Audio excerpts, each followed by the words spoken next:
आज कॅबिनेटच्या बैठकीला शिंदेंचे बहुतांश मंत्री गैरहजर असल्याची बातमी आपल्या माध्यमातून आम्हाला बघायला मिळत आहे। काही मंत्री तर दालनात होते, मात्र त्यांनी बैठकीत येणं टाळलं असंही कळतंय। मला वाटतं ही बातमी काही फार अनपेक्षित अशी नाहीये।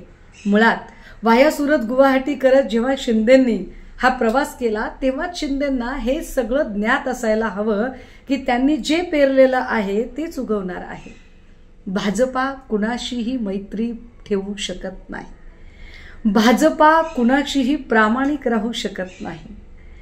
गेल्या 25-30 वर्षाच्या मैत्रीमध्ये आम्हाला कायम महाराष्ट्रात शिवसेना मोठा भाऊ असं म्हणणाऱ्या भाजपाने जो पाठीत खंजीर खुपसला, ती भाजपा अवघ्या 25 महिन्यामध्ये शिंदेंना जवळ करेल असं जर शिंदेंना आणि शिंदेंच्या मंत्र्यांना वाटलं असेल तर मला वाटतं त्यांचा फार मोठा गैरसमज आहे। आणि हो, शिंदेंकडून लोक जात आहेत म्हणून शिंदेंनीही त्रागा करायचं काही कारण नाही। कारण जेव्हा जहाज बुडत असतं तेव्हा सगळ्यात आधी उंदीर बाहेर पडतात। तुम्ही ज्यांना वाघ म्हणून सोबत घेतलेलं आहे ते सगळे उंदीर आहेत हे हळूहळू तुम्हाला कळायला लागेल। जसजसा SITचा, EDचा आणि एकेकाच्या चौकशीचा पाश आवळला जाईल तसतसं सिंहासन डळमळीत व्हायला लागेल।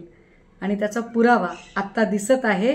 माध्यमांमधून बातमी तर अशीही कळते की फडणवीस म्हणतायत की तुम्ही उल्हासनगरमध्ये केलं ते काय, मग आम्ही केलं तर चुकलो कुठे।